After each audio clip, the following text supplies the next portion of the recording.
গণভবন কারো বাপের ভবন না, বরং যে একটি জাতীয় প্রতিষ্ঠান, বাংলাদেশের গর্ব। মিউজিয়াম করা অবশ্যই প্রয়োজন, তবে প্রশ্ন হলো গণভবনে কেন, অন্য জায়গায় নয় কেন? জাতীয় প্রতিষ্ঠান পরিবর্তন করার আইনগত ভিত্তি এখন কোথা থেকে পেলেন? 1971 সালের স্বাধীনতা যুদ্ধের উপর অন্য কিছুই অধিকতর গুরুত্ব পেতে পারে না। আন্দোলনকারী আমাদের ছেলে মেয়েদের বা জনতার সরলতাকে পুঁজি করে কোনো অন্যায় পদক্ষেপ নেওয়া ঠিক হবে না।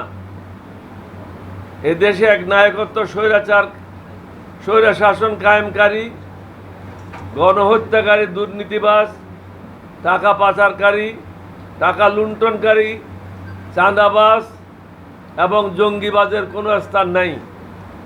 এই দেশে এখন কারো বাপের সম্পত্তি না।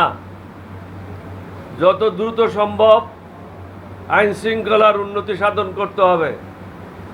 আমরা জানি বর্তমান প্রেক্ষাপটে এটা খুবই কঠিন কাজ, তবে পুলিশ প্রশাসনকে দ্রুত কার্যকর করতে হবে।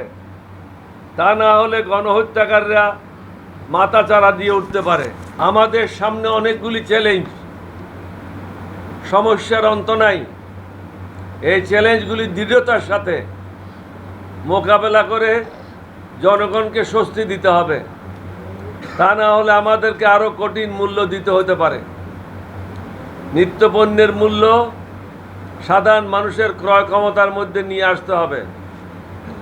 অসংখ্য আহত ছাত্র জনতা হাসপাতালের বেডে কাতরাচ্ছে।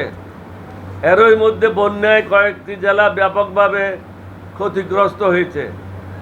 এছাড়াও বারবার মাটির দেশ হিসেবে আমরা উজনের দেশের বৈরিতার শিকার হচ্ছি।